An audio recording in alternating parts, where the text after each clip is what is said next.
नमस्कार मित्रों, आप सभी लोगों का उड़ान द फ्लाई के ऑनलाइन प्लेटफॉर्म पर स्वागत है। चैनल को सब्सक्राइब और लाइक करने के लिए आप सभी लोगों का धन्यवाद। ज्योग्राफी के अंतर्गत हमने इन्वायरमेंट टॉपिक को शुरू किया है और इससे संबंधित हम हिस्टोरिकल बैकग्राउंड को सबसे पहले समझने का प्रयास कर रहे हैं, जिसके अंतर्गत 2 पार्ट हमने डिस्कस किया है।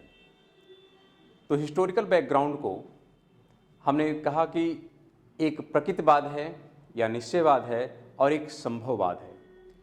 प्रकृतिवाद का संबंध है कि प्रकृति के अनुसार ही मनुष्य की सभी क्रियाविधि निर्धारित की जाती है। तो यहाँ पर हमारा मतलब है कि प्रकृति जैसा चाहती है, यदि मनुष्य उसी के अनुसार अपने कार्य को करता है तो उसी को कहते हैं निश्चयवाद या प्रकृतिवाद। लेकिन इसमें 2 टर्म आता है, एक का नाम है एडॉप्टेशन और एक का नाम है एडजस्टमेंट। एडॉप्टेशन का मतलब है कि एकदम प्रकृति जैसा चाह रही उसी के अनुसार अपने आप को ढाल लेना ही एडॉप्टेशन है, चाहे वह शारीरिक स्तर पर एडॉप्टेशन हो, चाहे आनुवंशिक स्तर पर हो, चाहे बाह्य स्तर पर हो। लेकिन जब इससे थोड़ा सा हम आगे बढ़ते हैं, यानी हम कह सकते हैं भौतिकता और प्रकृति के बीच का जो संक्रमण क्षेत्र है, वहीं पे आ जाता है एडजस्टमेंट। क्या जाता है? एडजस्टमेंट यानी समायोजन। और इसी समायोजन को हम लोग एक नाम से जानते हैं जिसे कहते हैं रूपांतरण। क्या कहते हैं? रूपांतरण। तो रूपांतरण एक प्रकार से निश्चयवाद से ही शुरू होता है, लेकिन यह संभववाद में खत्म होता है, यानी बीच की कड़ी है, यानी एक संक्रमण क्षेत्र है, इसी में समायोजन आता है, इसी को हम एडजस्टमेंट कहते हैं। तो देखते हैं रूपांतरण का मतलब क्या है। हमने कहा कि मनुष्य एक विशिष्ट प्राणी है और अपनी इसी विशिष्टता के कारण वह प्रकृति के साथ अपने आप को अनुकूलित करता है। लेकिन अपनी विशिष्टता के कारण ही मनुष्य प्रकृति के साथ अनुकूलन के साथ साथ समायोजन भी करता है, यानी एडजस्टमेंट करता है, अर्थात प्रकृति में परिवर्तन भी करता है, या हम कहें प्रकृति में रूपांतरण भी करता है। यानी मनुष्य विशिष्ट है, इसलिए प्रकृति के साथ अनुकूलन के साथ साथ रूपांतरण करने की भी क्षमता रखता है। तो मनुष्य प्रकृति में क्या करेगा? रूपांतरण करेगा। यानी प्रकृति जैसा चाह रही हूबहू ऐसा नहीं, थोड़ा बहुत उसमें एडजस्ट करके अपने को ढालने का प्रयास, ढालेगा फिर भी, लेकिन कुछ थोड़ा बहुत संशोधन के साथ। तो उसको हम लोग कहते हैं एडजस्टमेंट। लेकिन यह जो रूपांतरण है यह 4 स्तर पर होता है। कितने स्तर पर होता है? 4 स्तर पर। यानी सबसे पहले प्रथम स्तर आएगा, फिर दूसरा, फिर तीसरा, फिर चौथा। तो इन स्तरों का जो नाम है कि कितने स्तर पर रूपांतरण मानव करता है, तो 4 स्तर पर करता है। सबसे पहला रूपांतरण होता है संरचनात्मक रूपांतरण, फिर होता है निम्नीकृत रूपांतरण। क्या होता है? निम्नीकृत रूपांतरण। तीसरा होता है ह्रास पर आधारित रूपांतरण और चौथा होता है संरक्षी रूपांतरण। तो हम इसको समझने का प्रयास करते हैं कि क्या है और मनुष्य कैसे यह रूपांतरण करता है। तो यहाँ पर जो संरचनात्मक रूपांतरण है, इसका संबंध है कि जब मनुष्य अपनी मूलभूत आवश्यकता की पूर्ति के लिए, अपनी मूलभूत आवश्यकता की पूर्ति के लिए प्रकृति में परिवर्तन करता है, तो उसको कहते हैं संरचनात्मक रूपांतरण। अर्थात हम यूँ कहें कि यदि हमें भूख लगी है तो हम वन के उत्पाद को लें, यह तो हो गया हमारा, कह सकते हैं कि अनुकूलन है। लेकिन जो फल गिरा उसका सेवन करें या तो फल को तोड़ के सेवन करें। तो यदि फल को तोड़ के कर रहे हैं तो थोड़ा वहां पे एडजस्टमेंट की कैटेगरी में आ जाएगा। जैसे मान लेते हैं हमको लकड़ी चाहिए जलाने के लिए, तो नेचुरल तरीके से जो पौधा सूख गया है उसकी लकड़ी का इस्तेमाल करना हमारे लिए क्या है? एडॉप्टेशन है, अनुकूलन है। लेकिन हरे पौधे को काट करके यदि हम जलावन की लकड़ी तैयार कर रहे हैं तो यह एडजस्टमेंट में आएगा। लेकिन यही एडजस्टमेंट कह सकते हैं अपने संभववाद की तरफ तब बढ़ जाएगा कि जब उपभोग की दर से, यानी जो हमारा उपभोग की दर है यह पुनर्उत्पादन की दर से अधिक हो जाएगा। यानी पता चला पौधा लग रहा है 10 और कटाई हो रही है 20, तो यह क्या है? यह पूरी तरीके से संभववाद की तरफ चला जाता है। लेकिन पौधा लग रहा है 20, कट रहा है 5, तो यह चूंकि हरे पौधा काटना अनुकूलन नहीं है, एडॉप्टेशन नहीं है, बल्कि क्या है? एडजस्टमेंट है। लेकिन यह एडजस्टमेंट किसके तरफ झुका हुआ है? अनुकूलन की तरफ। क्यों? क्योंकि पौधा लगाया 20 काटा 5। तो ध्यान रखिएगा, हम एक बारीक पॉइंट बता रहे हैं कि अनुकूलन, एडजस्टमेंट और संभववाद के बीच का अंतर। तो यहाँ पर अगर हम बात करें, अगर लिखना चाहें आपके सामने, तो हम ऐसे कह सकते हैं कि मान लेते हैं यहाँ पर है अनुकूलन। क्या है? अनुकूलन। फिर यहाँ पर है संभववाद। ये जो है पूरी तरीके से भौतिकता पे है। किस पर है? भौतिकता पर। यह पूरी तरीके से किस पर है? प्रकृति पर आधारित है। अनुकूलन। लेकिन जो बीच का पार्ट है, जिसको हम कहते हैं, ये जो किस पर आश्रित है?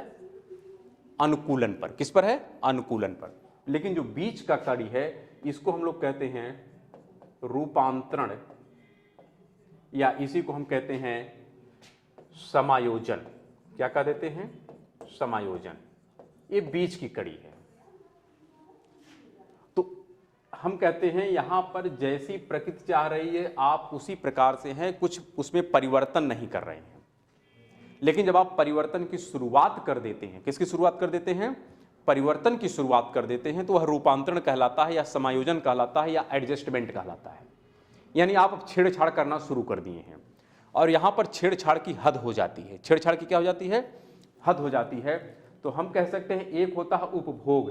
क्या होता है? उपभोग। और एक होता है पुनर्उत्पादन। क्या होता है? पुनर्उत्पादन।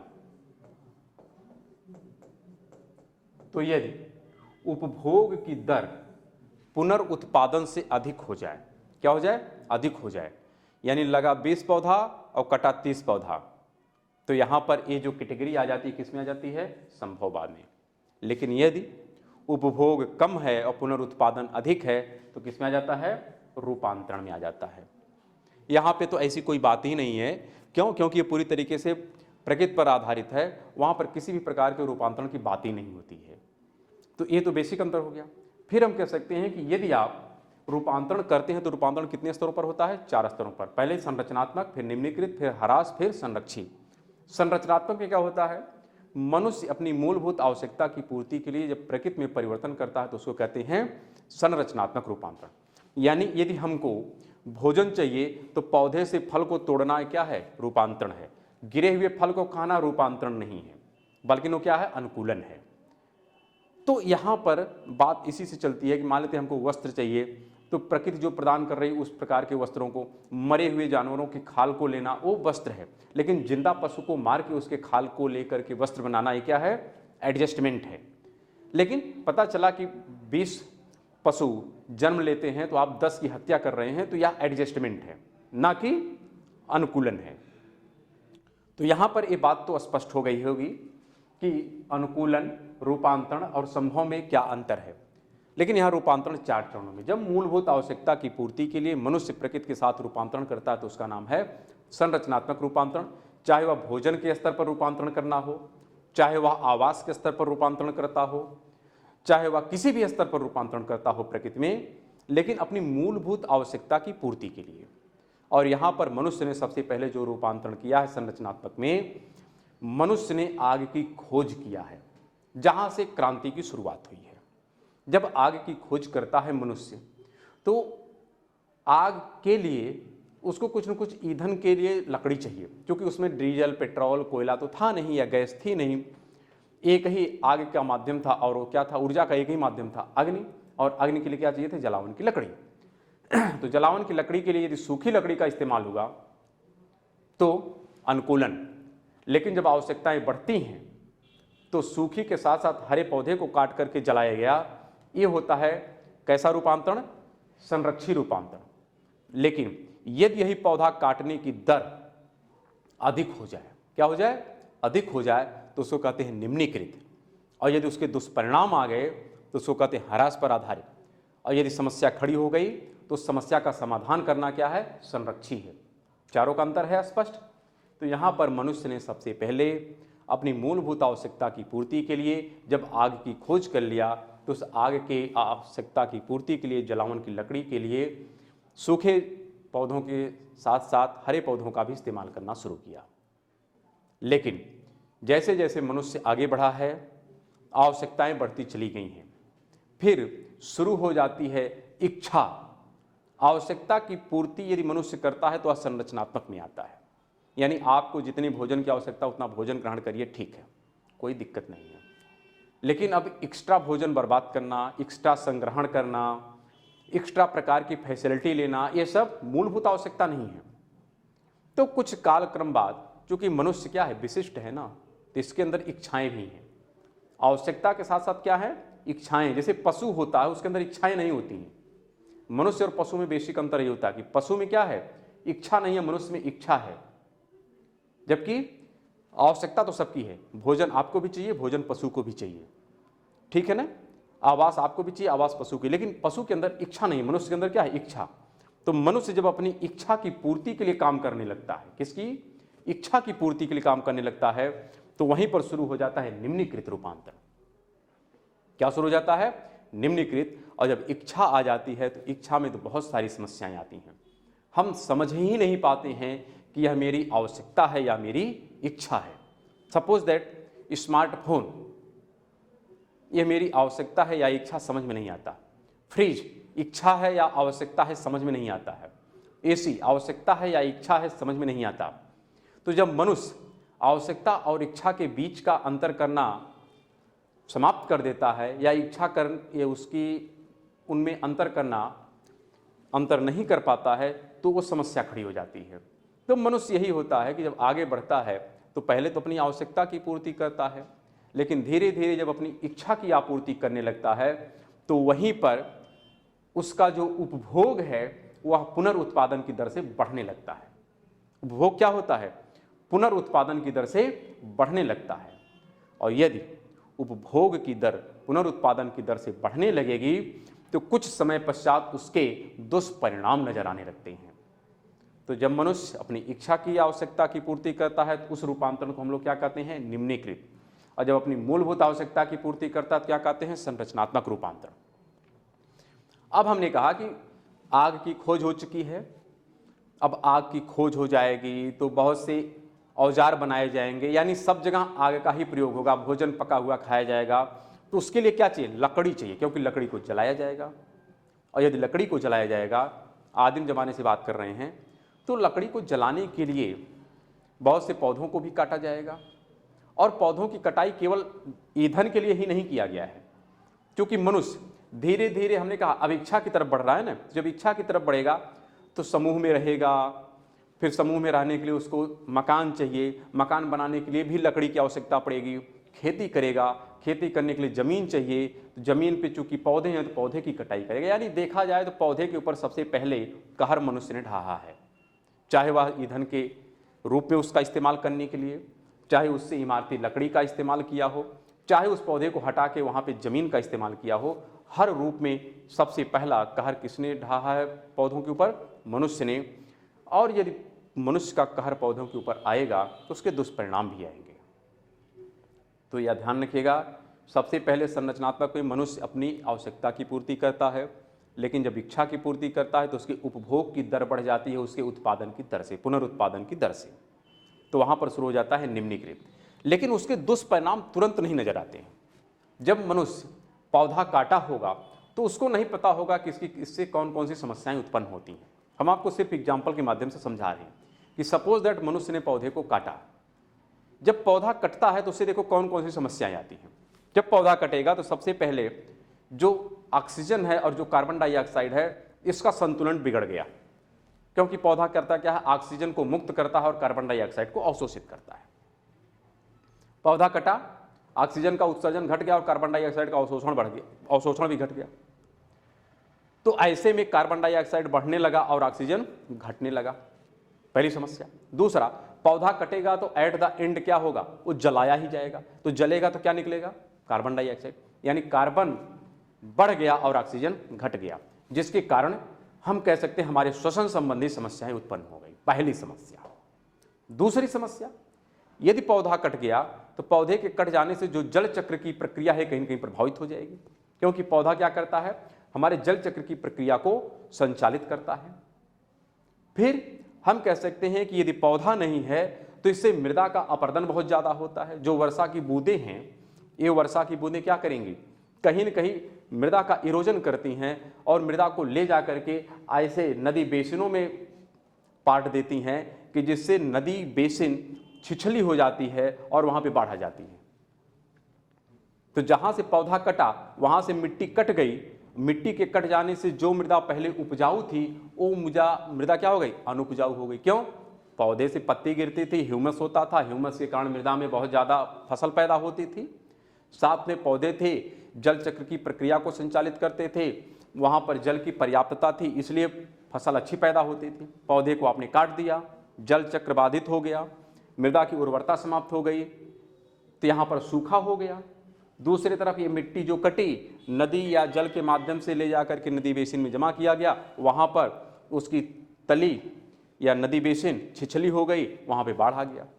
यानी पौधा काटा तो एक तरफ सूखा की जैसी समस्याएं नजर आ गई जहाँ से पौधे कटे, और एक तरफ बाढ़ की समस्याएं नजर आ गई जिस नदी बेसिन में सभी मृदा को ले जा करके डिपॉजिट कर दिया गया। तो एक साथ ये दो समस्याएं उत्पन्न हो गई, कहीं पे सूखा तो कहीं पे बाढ़। और चूंकि यदि पौधा कटा है तो जो अंतः स्पंदन होता है जिसके कारण भूमिगत जल भंडार बनते हैं, वो भूमिगत जल भंडार भी क्या हो जाते हैं, समाप्त हो जाते हैं।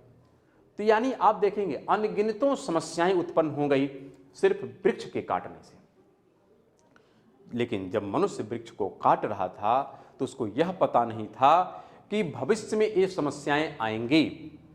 तो निम्नीकृत का मतलब होता है कि जब मनुष्य के उपभोग की दर उसके पुनरुत्पादन की दर से बढ़ जाती है तो उसको निम्नीकृत कहते हैं।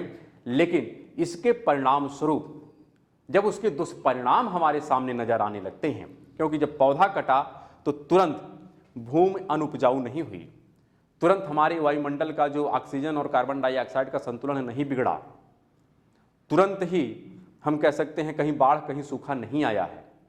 इन सबको आने में एक लंबा वक्त लगा है। तो मनुष्य जब समस्या खड़ी कर रहा था, तब जब पर्यावरणीय समस्या की शुरुआत किया था तब वो समस्याएं नजर नहीं आती हैं, समस्याएं कुछ समय बाद नजर आती हैं। तो जब समस्याएं नजर आने लगती हैं तो उसका नाम होता है ह्रास पर आधारित रूपांतरण। तो मनुष्य जब अपनी आवश्यकता की पूर्ति करता है तो उसका नाम है संरचनात्मक रूपांतरण। यह रूपांतरण हो सकता है अपने भोजन के लिए क्या हो, अपने वस्त्र के लिए क्या हो, अपने मकान के लिए क्या हो। लेकिन जब मनुष्य इन सबसे आगे बढ़ करके अपनी इच्छा की आवश्यकता की पूर्ति के लिए प्रकृति में या प्रकृति के संसाधनों का दोहन प्रारंभ कर देता है, यानी उसके उत्पादन की दर उसके उपभोग की दर पुनर्उत्पादन की दर से बढ़ जाती है, तो उसको निम्नीकृत रूपांतरण कहते हैं। लेकिन यह निम्नीकृत रूपांतरण कुछ कालक्रम के बाद एक समस्या के रूप में नजर आने लगता है। जब वो समस्याएं हमारे सामने प्रस्तुत होने लगती हैं तो उसी का नाम है ह्रास पर आधारित रूपांतरण। हमने कहा मनुष्य एक विशिष्ट प्राणी है और अपनी इसी विशिष्टता के कारण यदि मनुष्य प्रकृति के साथ अपने आप को अनुकूलित करने की क्षमता रखता है तो प्रकृति में परिवर्तन करने की भी क्षमता रखता है। और यदि परिवर्तन कर दिया, समस्या खड़ी कर दिया, तो उस समस्या का समाधान करना भी जानता है मनुष्य। कैसे करेगा? तकनीक का विकास करेगा। क्या करेगा? तकनीक का विकास करेगा, और तकनीक और अपने ज्ञान के माध्यम से जो समस्याएं उत्पन्न हो गई हैं उन समस्याओं का समाधान भी करेगा मनुष्य। तो समाधान में हम लोग देखेंगे कि किस प्रकार के मिटिगेशन, किस प्रकार के स्टेप मनुष्य के द्वारा उठाए गए हैं जिससे जो पर्यावरणीय समस्याएं उत्पन्न हो गई हैं उन समस्याओं से निजात पाया जाए। उसी में हम लोग देखेंगे जैसे इन सीटू माध्यम क्या है, एक्स सीटू माध्यम क्या है, टाइगर रिजर्व क्या है।